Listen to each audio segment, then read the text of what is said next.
Nu ska vi tala om metabolismen eller ämnesomsättningen. Och ämnesomsättningen kan delas upp i två delar. Dels det som kallas för anabolism. Det handlar om att bygga upp, anabola, så bygger upp någonting. Och katabolism handlar om nedbrytning. Och anabolismen kan ju handla till exempel om att vi omvandlar små aminosyror till att bygga upp stora proteiner. Eller bygga större molekyler av små molekyler. Medan katabolismen handlar om att bryta ner större molekyler. Här hittar vi till exempel matspjälkningen.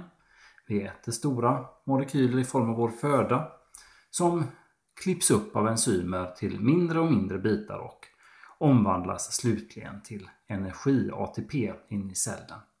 Det är det här vi ska titta på nu, katabolismen. Och om vi tittar på en cell, så vi har ett cellmembran runt cellen. Det finns en cellkärna med DNA. Det finns olika organeller. Men de som vi ska fokusera på nu då är mitokondrierna. Antalet kan variera per cell, men det finns ofta några stycken. Och mitokondrien är cellens energifabrik. Och det är här som ATP produceras. Och om vi zoomar in på en mitokondrie till hela cellen, så är det så att från matspjälkningen så kommer de här aminosyror, glukos, fettsyror åkande med blodet.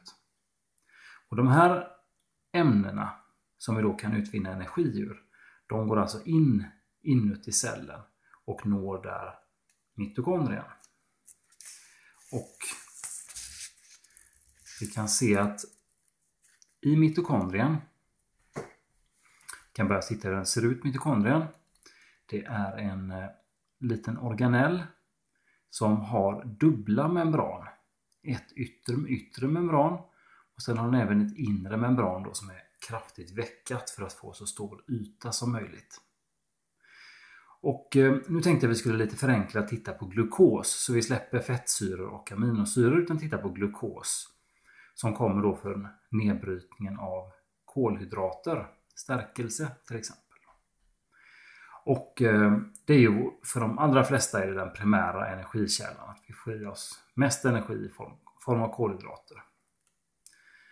Och till mitokondrien så går det alltså in glukos och syre. De reagerar med varandra och ut kommer koldioxid och vatten som produkter. Nu ska vi titta på ytterligare en bild, lite vad som händer. Och om vi tittar då på glukosen. Det består av 6 kolatomer, 12 väte, 6 syre.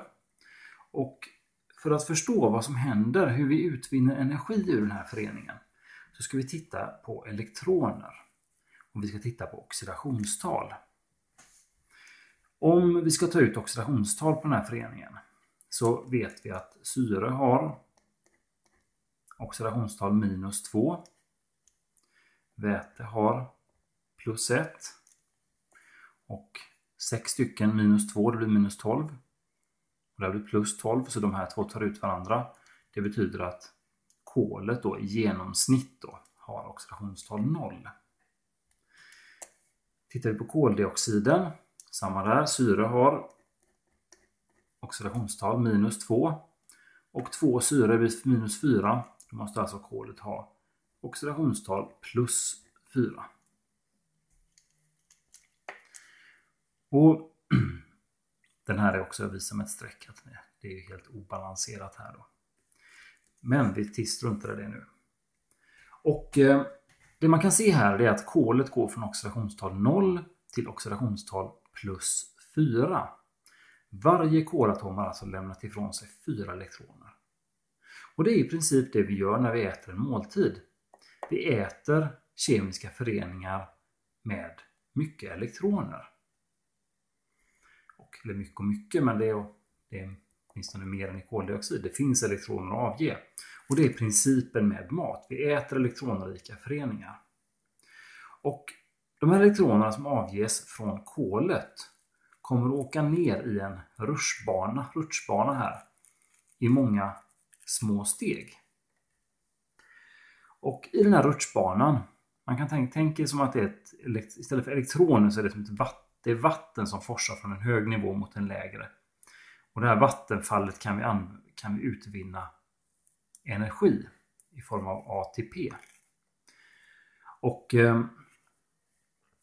Men då är det så här i redox att om någon avger elektroner så måste någon annan ta upp elektronerna.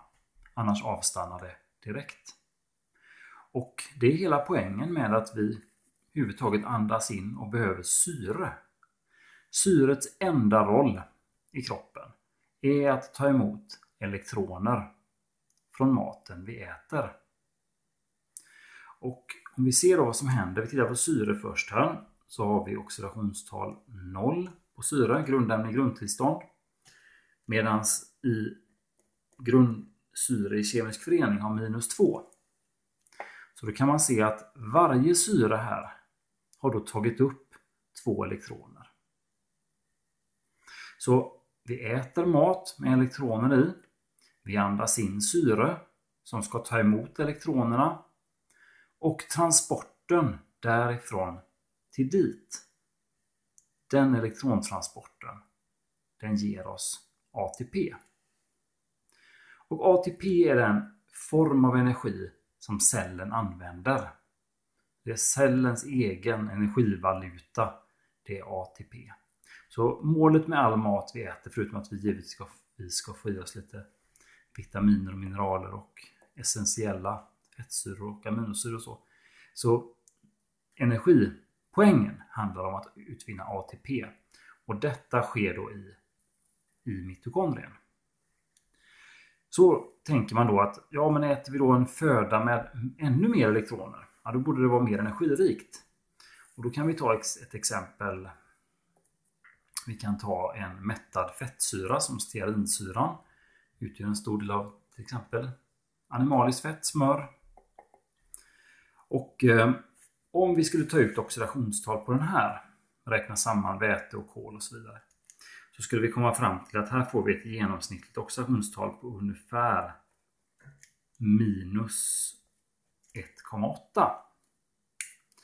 Och oxidationstal kan ju egentligen inte vara ojämna, men det är för att de här kolatomerna som sitter på olika ställen, de har olika oxidationstal. Men medeloxidationstalet blir då ett ojämnt värde, -1,8.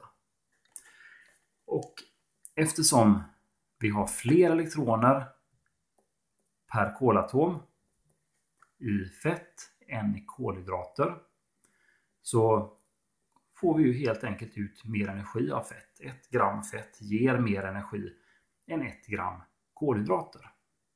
Men det förbrukar givetvis fler elektroner här, förbrukar också mer syre.